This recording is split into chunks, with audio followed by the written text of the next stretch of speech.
Be inspired by stories of faith in action with Christy Graham, host of the On the Ground podcast from Samaritan's Purse. Christy recently joined Bought and Beloved, Christian Parent Crazy World, Praying Christian Women, and That's Just What I Needed, to share incredible stories of how God is working through Samaritan's Purse around the world. Check out these interviews on one of these Life Audio podcasts today. The world is becoming increasingly proficient at telling stories that deny God. As such, we need Thinking Christian to become as natural as breathing. Welcome to the Thinking Christian podcast. I'm Dr. James Spencer. Through calm, thoughtful, theological discussions, Thinking Christian highlights the ways God is working in the world and questions the underlying social, cultural, and political assumptions that hinder Christians from becoming more like Christ. Now, on to today's episode of Thinking Christian. Hey everyone, welcome to this episode of Thinking Christian. I'm Dr. James Spencer, and I am joined today by Denise Lester. And Denise runs a ministry called Rended Heart, and we're going to be talking about that ministry. We're going to talk about the problem of sexual exploitation and how her organization, she and her organization, are working to fix the problem. So Denise, welcome to the podcast, and thanks for being here. Thank you for having me. This is just a great honor to join you today. Yeah, absolutely. So tell us a little bit about, I know you're not originally from Kansas City, Missouri. You're from out east. So tell us a little bit about your journey even into the Kansas City area and then maybe into Rended Heart. Wow, that's a great question. Okay, so yes, born and raised in New York City, kind of like all over the city, working and going to school and all that good stuff. So travel those subways and, walk those streets with hundreds of people around you. Kind of one of the things I miss, but not. So, interestingly, this was not something that was on my mind or my heart until I moved to Missouri. So from New York City, my husband and I and our kids moved up to Albany, New York for about 3 years in 2003. And then to Kansas City, Missouri in 2007. When we moved up into Albany, we connected with a church and had a little bit of a house of prayer, and we were really like just pouring out into the community. I was actually in children's ministry for a long time. And then there's a place here called International House of Prayer, and some of you may have heard of it, and some of you may have heard of all the things that have been happening there. So oh my gosh, my heart! It's been difficult these last years. Yeah. Anyway, to say that with all the stuff that has been happening there, still the Lord moved on our hearts, and we really felt like we were supposed to move and be a part of the mission at the House of Prayer, and so we did in 2007. We moved our entire family out here. Many people have that story, and so once we came out and were involved with particularly for myself, just really like spending a lot of time with the Lord and in prayer. There was a gentleman who just had a mission from the Lord to start Exodus Cry. Benji Nolo, I don't know if you've heard of him. Anyway, they started Exodus Cry. Some of my friends were involved with it, and my husband and I got invited to be a part of the first outreach team. And we said yes to that. And so that was the beginning of our introduction to really going out onto the streets down in Independence Avenue and Prospect and all of the areas where women, transgenders were all kind of walking. They had their own little, streets and all. This is back down in 2009. Looks way different now. Not as many people on the street, though there are, but a lot of it is on the internet, through the websites now. So it looks different. But all that to say that that's where my heart started burning for these women. I guess I've always, like I said, I was in children's ministry, but always kind of like mentoring young adults and teens. And as my kids grew, their friends and more of their friends and that kind of thing. So I think just the Lord has always put that kind of a compassion and mission on my heart to help those who are broken, needy, etc., or just want to talk to somebody and have some wisdom, which I guess God's given me a little bit of a gift in that area. So I don't like to blow my horn there, so just a little bit of gift maybe. So with that, we started doing these outreaches, and we we did it. I did that for like 9 years actually, and in the interim, my husband and I found some women who were really needing an exit way out and needed a place to stay, and so we'd have sometimes ladies stay in our own home for shorter periods of time and help them transition to a longer term program or home or wherever it is that they were, going. And so that's where we recognized that there was a gap in the services of these long-term programs and outreach and awareness. There's this little gap where most programs that will accept you, you have to do an application process. There's a 30-day clean from any drugs, alcohol that they want to Mm, have gone through already. And sometimes they don't have an ID, they don't have there's not enough places in one area. So we're yeah. based here in Kansas City, but we work in all different places. So anyway, all of that to say that's how that's where my heart started to burn. And in 2017, my children were older, and I felt like this was the time to start Rended Heart. And I got that name, Rended Heart, from the Lord in Joel 2. I thought it was going to be a little prayer ministry, but ended up totally different direction. It's still a prayer ministry, but looks a lot different. Yeah, yeah. So, It comes from Joel 2, and it's return to the Lord, rend your heart and not your garments. perfect. Yeah, that's great.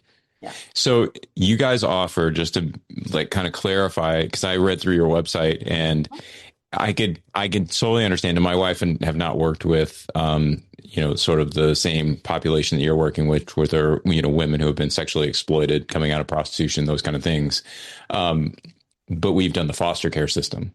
Mm. And the foster care system has its own sort of wheels and bureaucracy that you have to work through. And you realize that a lot of those are probably necessary, Mhm. right? Otherwise, the system kind of gets overwhelmed and you can't take care of anyone. But you also recognize that many of those are barriers. Mhm. And so, kind of what you guys have done is you've said, hey, here are these barriers for these women to get out of this. Why don't we create a space for them to walk through for a 30-day period so that we can help them get into a longer term program? Am I understanding that correctly? Correct. And we Yeah. also, yes, absolutely, because the need for, I get calls from emergency rooms, like the sexual assault nurses. Yeah. Yeah. Yeah, I get calls from, but not just here. Like I get local calls from police department, the law enforcement. But I've gotten calls from victim advocate specialists out from Attorney General's office out like in other states. I won't say exactly which states, probably should not do that. But I get Yeah. calls, like Yeah. random calls, and I'm like, oh, how'd you hear about us? And whether we've been referred, we have worked with women who have been trafficked in from other countries.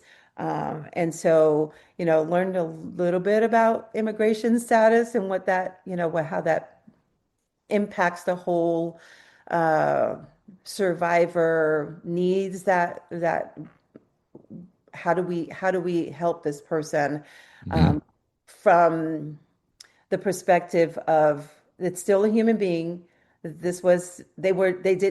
did cross that border illegally, but they crossed because they were coming into some situation that was not actually what they thought it was.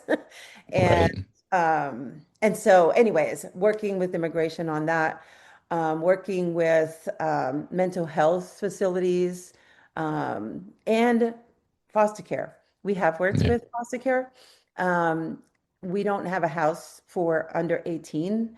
So, but there was a one time we did with some other organizations, we did do a outreach where we were out looking for missing children.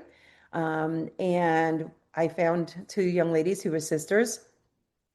And because of my relationship with foster care social worker at the time, They were going to send them to detention because they had been runaways. Yeah. And so I had called and said, hey, can we take, we didn't have anybody at the house. So it was perfect timing because you can't mix adults with minors. Right. So I was able to like talk them into allowing the girls to come with me. I said in Missouri, and I think this has changed now. Oh, I know it's changed now, but back then the law said that we could hold for 72 hours a minor. Okay. And so I was like, we could hold for 72 hours and you can find them a different place to go. Well, we ended up having them for 3 months. And yeah, and so it was a great experience, but we Yeah. don't have housing for children at this time. Right. Yet, my mission is not, yes, to help the individual who's coming out and who needs a 30-day stay. And if we have housing for that person, then we will take them in. However, we don't always have housing because that's a lot of housing, right? Yeah. I get like Yeah. over 600 calls a year. Um, and so we don't have housing for everyone, but my mission is not to just say, sorry, I don't have any housing for you right now. I will do the research. If you want to give me some information about, give me some background, I have to ask specific questions, just kind of do a little assessment on where their mindset is, what they want, Yeah. what their needs are, and then I can make the phone calls and see if we can find them a place to go that is not with me, but still get them somewhere. So my desire is not to just say, I don't have any housing for you and sorry, can't help you. I still want Yeah. to, and that happens with the kids as well. And also just speaking of foster care, by the way, one of the ladies that came into my housing back a few years ago, I won't go into the whole story, but she had a 6-month-old at the time who was left with, this was during COVID, and she tried to get arrested for a ticket because she was done and Mm. wanted out. And they told her they weren't arresting anyone. So she had a panic attack. So they sent her to the emergency room. Emergency room called, nurses called me. And long story short, we had her in the house, but her 6-month-old little girl was still with her pimp. Which, by the way, when they released her from the hospital when she was first born, on her paperwork, on the discharge papers, it says that mom lives with pimp in a domestic violence situation, and yet they still sent both mom and that baby back. When I found that out, which I didn't find out until we ended up adopting the baby. And the reason is I did a whole like search on how do we get this child because she had said he was the father. So you can't just go get the father. They're 3 hours away. Anyways, it's a really long story, but it's an awesome story because I was able to get connected with a clerk out in that area, court clerk, and we got a domestic violence paperwork signed for mom and baby. And so then we drove out, went to the sheriff's office and asked the sheriff to go get the baby and brought the baby back. Mom was in my program and she was doing great. A couple of years she would stop. She backslid into the drugs again. And so it was a whole situation that happened a couple of times. And then at first they did foster care didn't take the baby because we said we could take, my husband and I will house her and she can see the baby with supervision with our volunteers. So that was okay the first time. The second time that didn't go over because she actually overdosed while she was in the hospital for a different procedure. So they were like, yeah, we're taking the baby. But then we said, we'll stand in and we'll watch her. So after 3 years of foster care for this child, which that was one of my things of like, I understand why Yeah. people foster care, it's a mess. But at the Yeah. same time, you have to do it, but you have no Right. like say, in Yeah. the whole thing. Anyways, we end up saying yes to adopting the little girl. So now we have a 5-year-old. The following is not an actor, but a real-life story from Trinity Debt Management. Every day I speak with people who are worried and are feeling a lot of pressure because of credit card debt. That's why I'm very proud of what we do at Trinity. We just help. We give people the support they need, along with a real plan to become debt-free. Credit card bills are consolidated into a single monthly payment that is much less than what they were paying before. Most of our members end up saving thousands and even may improve their credit scores by as much as 200 points. I know from the bottom of my heart that I'm making a difference in the lives of the people we help. It just makes me really happy. If credit card debt has you down, call Trinity at 1-800-793-8548. My name is Julie, and I'm a Trinity counselor. Call me and become debt-free for keeps. 1-800-793-8548. You may not know this, but the Salvation Army not only helps with physical needs, we also help with spiritual needs. One of the ways we do this is through our network of Christian podcasts. One of those shows, Words of Life, is a 15-minute weekly show, and beginning this November 16th, we'll be joined by author, professor, and podcaster Jason Thacker as we discuss all things AI and technology through the lens of our faith. Listen on your favorite podcast store or visit wordsoflifepodcast.org. Congratulations. Yeah. Congratulations. Yeah, we have my wife and I just... It's my life, but... my wife and I just adopted a 4-year-old. So totally kind of get where you're at. And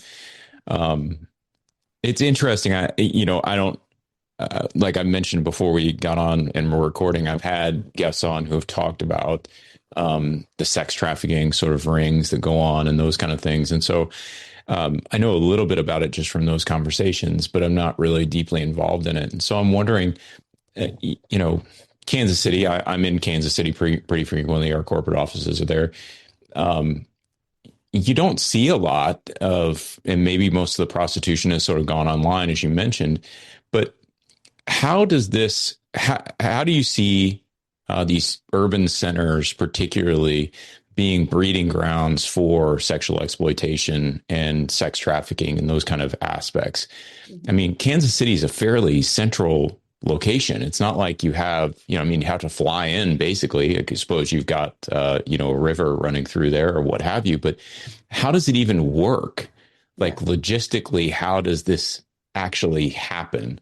Not trying to get you to give a roadmap to somebody, but just so people have an understanding of the ways that this is actually occurring. Mm-hmm. Great question. There's a lot of points to that. One of the main, speaking specifically to the greater Kansas City area, we have two major highways here, 35 and 70, which go north-south and east-west. A lot of trafficking happens when they're traveling through Kansas City. And so people are moving around, whether they're moving them through a train, whether they're moving them through an airplane, whether they're moving them, by vehicle. We've gone into strip clubs and you might see a lady there that, is there for every other week that I go into the club, she's there. And then all of a sudden she's not there.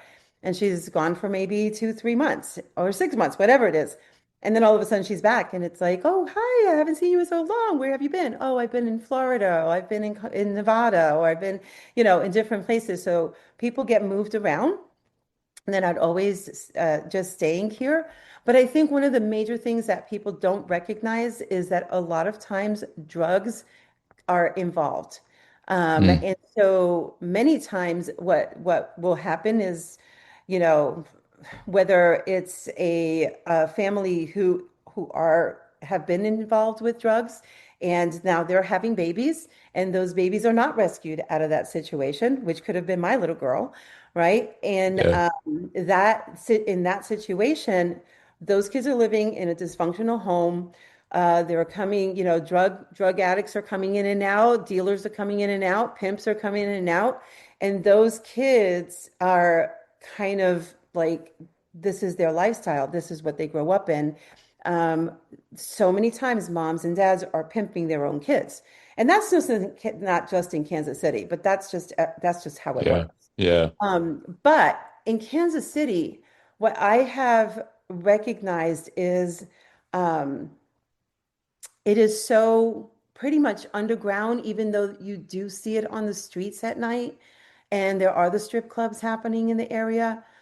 But it's not like it's infiltrated with strip clubs, right? They kind of like spread out. There's like a few that are in a certain area and then they're kind of spread out. It's not infiltrated with people on the streets in one area. Like years ago it was, but not as much now. We still walk the streets. We still can find ladies to talk to. we see it more visibly in the poorer areas, but it's not just in the poor areas. And that's what people need to understand. It can be your neighbor. It can be, I've helped women and teens who have lived in nicer areas of Missouri or Kansas. Mhm. And there's not really like a specific dynamic or demographic. It happens everywhere and everything. One of the things that really fuels this in this day and age is porn. Pornography is everywhere. We see that it's gone from the age of 11 as an introduction down to the age of 8 and sometimes 7, that they're getting introduced to pornography, these children. It's easy to take your kid's phone and you put locks on it or your devices, Yeah, yeah. but it's the other kid that doesn't have the lock that says, "Hey, have you ever seen this?" and shows the phone with images. And then your kid's like, "Whoa." So, we naturally respond. Our body naturally responds. Our curiosity naturally responds. And now our kids are like getting involved with this. And there's a whole training that I do about all of those things. But within Kansas City itself, there's a lot within like the one area where it's poor. There's more drugs. There's gangs happening, gang activity happening. Um, they don't speak about it as much, and it's very difficult unless you're a minor. So if you're a minor, if you're under 18, then it is the prosecutor's job to prove that you have been in a sexual exploitation or trafficking situation. Sure. And they have to find all of the evidence, right? Starting probably with a sane nurse who does sexual exploitation kit to see a sexual assault kit. Sexual abuse could be from a parent, could be from an outside person. They don't always connect it to human trafficking, right? Um, but then you have the adults who kind of lost my train of thought. Sorry. The As opposed to the underage. So the adults, Yes, the to the adult. prosecutors probably need a Yes, to the complaining prosecutor. witness or something like that, right? Yeah, so it's as an adult, 18 and over, you have to actually prove that it was not by that it was by force, fraud, Yeah. or coercion. And that is very difficult. Criminals are smart, right? This is my boyfriend. They get you to be their boyfriend. So they groom you in that. And then it's, oh, you're going to sleep with my friend. Or they drug you. And then you wake up the next morning and the woman tells me, I don't know what happened that night. I woke up, my pants weren't on. Or, he has me sleep with his friends. They never see the money passing. Yeah. So they don't really understand, or they're homeless and, these things are happening, under a tent, or in order to have some food, you have to have sex with me. That's trafficking, but she has to prove that. So it's very difficult. And so what most times will happen when they do have any reports or evidence of a situation that is human trafficking, then the prosecutor doesn't have enough evidence to actually charge with the human trafficking. So they'll Yeah. charge them with guns or drugs if they can get them that way. So we I don't see. really know like what is, how many of these individuals are being trafficked by the people who are in jail for a different offense, but that's what they can charge them with, and that's how they get them in. Um, yeah. And no, and so in your ministry, what you're really doing is you're trying to remove a set of vulnerabilities that would allow these women to get out of those kind of situations. What it sounds like, at least, and I'm just trying to understand it correctly. Like you've got all of these things that are sort of against these women. Mhm. They have to then prove that they've been coerced. They have to prove that they've been paid for. They have to prove that they've been assaulted and all these different things. And that is really challenging, in part probably because the lifestyles they're living are not conducive to them proving that they, aren't involved in this in some other way. And so you're providing this space for them to step out of one lifestyle and start to cultivate another. Is that a fair way to describe kind of how Rended Heart works? Yes, absolutely. That is the mission, is to give the opportunity to go a different avenue, to have the support and the community behind them, because you have to walk away from all those people, right? Whether they're family or not, or they're friends, or they really are boyfriends, and whatever.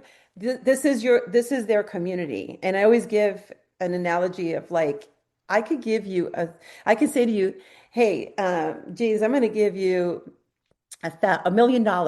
And I'm going to say, you can spend it however you want. You don't have to report it to me, do whatever you want with it, invest it, spend it, whatever you want to do with it. But there's going to be one condition. And that condition is that you have to move far away and you cannot talk to anyone that you know ever again. Like no one. You have to start a whole new community of people. And you're like, shoot, I could do that for $1 million, right? That's easy. Give it to me. And you go. But you know what? After a month, you're like, how easy is it to make like friendships? How easy is it to have history with someone, whether it's good history or not? Because if I go to my Uncle Joe's funeral and he was a bum and he, molested this one or did that or was a drunkard, like he's still my Uncle Joe. We're going to sit there and we're going to talk about how bad Uncle Joe was, but he's still Uncle Joe, right?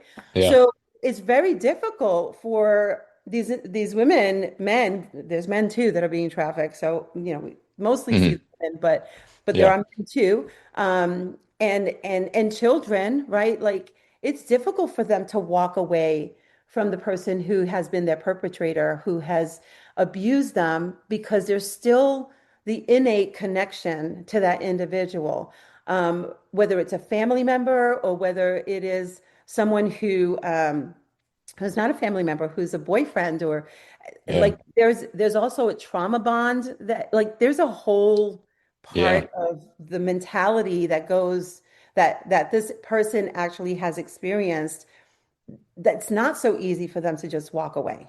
So when I introduce the idea, when I meet with someone, whether it's in the hospital, whether it's a jail, whether it's on the street, whether it's a coffee shop, like I have to do an assessment. Is this person really ready to walk away? Is this person ready to give up the drugs? Most of them are involved in drugs, not all. But are they ready to surrender their phones for a season? That's really hard for this generation, for the youth of this generation. They don't want to give up their phones. And the reason we ask for that is for the safety of them and the safety of the people in the house. Right. We don't want them connecting with the same old people, right? Like they have to be ready for that. So that kind of, you kind of get to a place where you can recognize the person who is like, I am really done with this. Like, I don't care. I will give you my phone. I will, I don't want to have any social media. I don't need any connections with everybody. I want to get out of this completely. And so those are the people that we're like, okay, we're here to support you with this. We want to help you. We're going to take you, for that toothache that you've had for a year. We're going to take you to the dentist and get that tooth done, work with people who can do pro bono work with us. We're going to get to your ID back. We're going to find a place for you to go where you can get healing, where you're going to have food and shelter and, counseling and all of that. So your life. And then, as you go through that, eventually you're going to be able to get your own place again. Like that's the mission and that's the mission, I think, that is so near and dear to God. Like, it's great to have ministries. It's great to do awareness. And I'm not saying anything that's not important. It's great to do all of these other things. But unless we're actually working towards changing a person's life and giving them the opportunity to get a new life, then we're really not doing like the full job, right, of God. Yeah. Like the Samaritan, like if you just walk past him and say, oh, poor man, or throw him $1 or throw him, a piece of bread or something. You have to actually pick that guy up and help them, but they have to want it too. Like you can't help somebody who's not ready to be helped. It's hard when, you have an individual who they want help, but they want to have their own place. They want to bring their pets with them. They want to do, it's like, you're not really ready. I can't give up my phone. Like you're not really ready to do the next thing, because surrendering those things is temporary. It's just a season for you to get healing, for you to get established in a new life, so that then you can have those things and they can be safe for you again. So, Yeah. yeah. The following is not an actor, but a real-life story from Trinity Debt Management. Every day I speak with people who are worried and are feeling a lot of pressure because of credit card debt. That's why I'm very proud of what we do at Trinity. We just help. We give people the support they need, along with a real plan to become debt-free. Credit card bills are consolidated into a single monthly payment that is much less than what they were paying before. Most of our members end up saving thousands and even may improve their credit scores by as much as 200 points. I know from the bottom of my heart that I'm making a difference in the lives of the people we help. It just makes me really happy. If credit card debt has you down, call Trinity at 1-800-793-8548. My name is Julie, and I'm a Trinity counselor. Call me and become debt-free for keeps. 1-800-793-8548. Joy is one of the best feelings in the world. Joy is when your mom makes your favorite dinner. Joy is a big hug before getting tucked in at night. Joy is when you give something away to help someone else. Every dollar you give to the Salvation Army today brings joy to someone in need. You help families eat well, sleep better, put presents under the tree, and more. And then you'll feel the joy come right back to you. I would imagine it's a really difficult and interesting dynamic to watch people make that transformative choice, because they may not understand fully what life is like on the other side of that choice.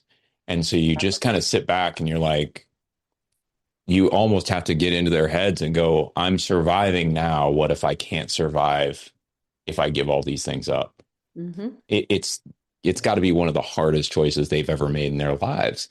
And we look at it, and kind of sit back and go, it should be easy though, right? Because like your life is really difficult right now. Like this is not good, but we're on the other side. We have different support structures, different people. I mean, when you ask the question, if I gave you $1 million, would you abandon everybody you've got? I don't think I would. Right. And it's like, that's the sort of wonderful life that I have, that God has given me, that I wouldn't give it up for $1 million. Mm-hmm. But these folks it feels like they've just been fighting to survive. And so you get ingrained in that, like, this is what life is. You can't explain it to them what it's like not to have all of these things around them. It's something they have to choose to experience, and to do it, they have to decouple completely from that previous life. Exactly. I can't imagine how difficult that decision would be. I mean, if somebody came to me and said, your life could be 50 times better than it is right now, all you have to do is give up X, Y, Z, yep. I'm not sure I'd buy it. No. And that's, part of it is there's a trust factor here, right? Yeah. They don't trust anybody. And rightly so. I mean, they, like you're saying, right. They're in survival mode, yeah. Their response is always fight, flight, or whatever. Fight or flight. Yeah. Fight or flight. Yeah. Yeah. Whatever it is, you know what I'm saying? But they're always in that place of trying to know where the next place they were going to sleep, what's the next food, who's going to backstab them, who's going to hurt them, who's going to, whatever, who's going to provide the drugs. Like, what is that going to feel like? Like, am I ready to surrender these drugs? We know that addiction is real, and it is hard to make that decision of, I'll do that tomorrow. I mean, I always say, like, many times we try to diet, and even just like right, healthy, exactly. And it's like, just give me that Dawn burger and the Coke, not Diet Coke, please. Not today, right? Right. I'll do it tomorrow. Well, that's the same kind of emotions that they wrestle with too. So there's a lot, like you're saying, there's a lot that because we have a different lifestyle, because we have a more, quote, normal lifestyle, that and it's cushy, even though it's not always cushy. It's cushy. We live a cushy lifestyle if we're not living that. If we have a home, if we have food on the table, it's cushy, right? Yeah. And so for them, they have to fight for that every day. And Yeah. they have people in their lives promising them things all the time. And then Right. it's either not coming through. And that's one of the things that I have tried my best to do, is not to promise something that can't provide, even if I have an idea of like, maybe I could give this young lady, a ride, or I can get her something, that whatever down the road. Like, I don't make that promise. I say, I'm not going to make you a promise, but this is possible. Or I don't say anything at all, and I go figure it out first and then come back. Right. Hey, I could do this for you, Yeah. because that is where we have to build the rapport. We have to build the trust. And it takes time. It takes a lot of time to do that. And there's just also the behavioral health, like that mental, Sure. Yeah. what do you call it? Mental health. Yeah, just mental health is also a factor a lot of Yeah. times. All of these individuals have PTSD, whether you're the pimp or the survivor, right? Like, Right. there's mental PTSD that's happening, and the PTSD is out the roof. It's not, we all have PTSD. We all get triggered by something, right? Like, nobody has a perfect life that you walk through. Things happen, and we're triggered, whether it's by a song that comes on or something that somebody says to us, some way somebody responds to us. That's a trigger, and we respond to that.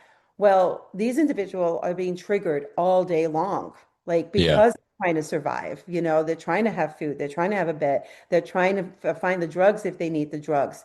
Um, People are, again, say one thing, do something else, and so Yeah. having to start from scratch with an individual of like, can you trust me? Like, we're here for you. We're with you in this. But it's hard. And Yeah. sometimes it gets to a point, to be honest, where it's just like, okay, I'm not the person to do this anymore, because you we've come to a place where it's you, as the survivor, has gotten everything that you can from me, and now you're Yeah. not trusting me in the same way, that I can do more for you. Because sometimes it's just that tension of like, Yeah. oh, you're just trying to control me, or you're just trying to this, or you're trying to manipulate. And I'm like, no, I'm trying to help you. Yeah, I was going to say that has to be a pretty normal sort of. I would think there's a phase out of this, and maybe in your experience you can kind of speak to this, but it feels like a lot of things in their lives would have been transactional. And so, hey, you're going to be taken care of if you do this. That sort of coercive element. Right. And so again, you think about the difficulties of the transition from that sort of lifestyle into a lifestyle where you're saying, no, we want you to do this because it's better for you. It has no benefit for us. Right. Like, you being better is the benefit that we get. We don't want anything else. Exactly. That's got to be really difficult for a lot of these people to just grasp, to understand, because they're so used to having to trade and barter and transact Yeah. something to get something else. Yes, exactly. And that's always a word from me is, I'm not here to get anything from you. I'm here because I believe it's a divine appointment. Yeah. Every person that I actually meet, whether I talk to them on the phone for a moment, or, meet in person, or they live in the house, that we have for them, like, it's a divine appointment. It's like, that prayer that you prayed last night when you went to bed, and like, God, help me. Here, I'm not the savior, God's the savior, but he's connected me to you today, right? And I have to be in the mindset of like, I'm not here to rescue you. I'm not here to save you from your lifestyle. I'm here to support you and to provide a way out if I can. Yeah. If you're ready to do what it takes to get out, then that's, let me lead you. And if you're willing to do that, then we can do this. If you're not ready to do that, it's okay. Like, Yeah. I have a young lady who's moved into the house who's kind of like, she's just anxious because she hasn't had a stability, and now she doesn't like the roommate, and she's kind of like ready to fly again. And I'm like, girl, this is not like she's been living in other people's homes and like it hasn't been her space. And I get that. But I'm like, this is different. This is your space. Like you have a Yeah. roommate, but maybe God has you here to learn how to work through that with a roommate versus somebody who owns the space and you have to submit to everything in the ways that they're doing it. So Yeah. time, and so having those conversations, and I say to anybody, you are not obligated to stay here. We're not holding you hostage. Like Right. you can leave anytime you want. You can just go. I'm not going to encourage you to leave because I'm going to encourage you to like think about Right. that, but and take into consideration what you're surrendering right now. But I'm not going to force you to stay. Like you have to Yeah. do this yourself. You have to want to do the hard work that it's going to take to get to the next place. And it is hard work. And it Yeah. takes a long time. Yeah. We're getting close to the end of the interview, and so I want to give you an opportunity to talk about how people can assist you in your ministry. I've been on your website, so I know people can volunteer. I'm sure there's areas where people can donate, but just talk a little bit about the needs in the ministry, what opportunities there might be, and the sort of people you're looking for. Yeah. Well, number one, I have to say that you have to be a strong believer in Christ, Yeah. because it is a hard work, and we're not here to impact. I'm not like knocking the Bible over somebody's head and saying you've got to eat this word, but it's out of, though I want to, but it's out of the heart that it has to happen, which is why, Rended Heart, as I said in the Yeah. beginning, is return to the Lord, rend your heart, not your garments. It goes both ways. It's not just for the survivor, it's for the Yeah. volunteers as well, the staff as well, because we have to rend our hearts. We get slapped a lot, like it's a hard task to work with individuals who have been traumatized. And so I can't do this without Jesus. Like, I don't always have the right answer. I don't maybe always have the right response, but I try my hardest to be like, Yeah. okay, Lord, what are we doing? How do I do this? How do I respond in this situation? And so that's number one, is like, we need that. I am looking for a couple of board members that really have a passion for this kind of ministry and want to help promote it and raise funds for it. So, you don't have to live in Kansas City to do that. You can be a part of this from wherever you are. I will say a couple of other things where you could be a part of from wherever you are. We can do events. I need somebody who can create our event space for us in that, or awareness opportunities.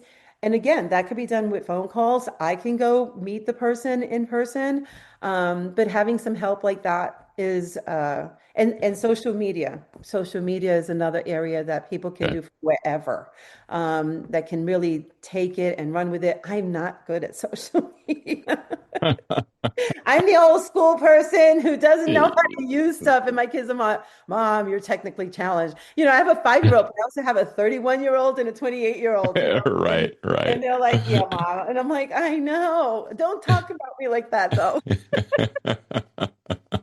So, those kinds of areas. If you live in the area, one of the big needs, again, before I say that, is housing. We need more housing. So Mm. you live in the area, you own real estate in the area, you own housing here, and you want to either donate something to us, or you want to, with a very low rent us some space. I take very good care of the property. I make sure your property is taken care of. I can give you references on that. But there's always housing that is needed. With Yeah. there are house managers that are needed. There are other volunteers that are needed, to drive someone to an appointment, so on and so forth, to really like manage over it. And so reach out, come go through the website, which is rendedheart.org, or my call number for Rended Heart is 816-343-4558. So you can always text me on that number or call it. It is Google Voice, so it's going to ask you who you are before I will answer it. And sometimes I can't answer it. So just leave a message, or again, just text the number and say, hey, I'm in the area, or I would like to do this. And then I'll get back to you as soon as I can. Being in the area of crisis intervention, it's 24/7, Yeah. And when it's quiet, it's nice. Not only because people are nobody needs help right now, and that's a good thing, because when we're busy, it's sad that you're busy. You know what I mean? It's sad when I'm getting 10 phone calls a week. That's sad. Yeah. It's sad when we don't have enough housing or to help somebody get out of a situation and they're really serious and they want out and they're in a So anyways, but and I have a 5-year-old, and now I have a grandson. Woohoo! He's so cute. And he's just 6 months. So I help my daughter a lot when she goes to work. So I'm like juggling a lot of things, but I am totally here for you to reach out to. Well, that's really helpful. And we'll put, for those of you who are interested, the website rendedheart.org will be in the show notes. We'll stick that phone number in there as well. And just encourage you, if you're in the Kansas City area, if you're not in the Kansas City area, think about plugging in with Rended Heart. I think this is a really necessary sort of bridge. Like I said, our experience with foster care, we were with Safe Families, which if you know what that is, it's sort of one of these it's not, you don't quite need foster care, but you don't really have the family support to have your kids. And so I think those sort of bridge, what I would call a bridge ministry, they're really crucial because otherwise people start falling through the cracks. And so just totally appreciate what you're doing. And I'm so grateful you came on to share today. And just thanks so much. Thank you. I really appreciate it. And it was a great time with you and hope to be back, and appreciate the opportunity. Absolutely. All right, everybody. We're going to call it a day there. Thanks for being here with us for this episode of Thinking Christian, and we will catch you all in the next episode. Take care. Just want to take a second to thank the team at Life Audio for their partnership with us on the Thinking Christian podcast. If you go to lifeaudio.com, you'll find dozens of other faith-centered podcasts in their network. They've got shows about prayer, Bible study, parenting, and more. For some of us, personal finances aren't just personal. They include loved ones, neighbors, the communities we call home, and the causes we hold in our hearts. At Thrivent, planning your finances is bigger than just money. We help you put your plans into motion and faith into action so you can do more for the ones in your heart. Because sometimes all you need to make a difference is someone to help you make it happen. Thrivent, where money means more. Connect with us at Thrivent.com.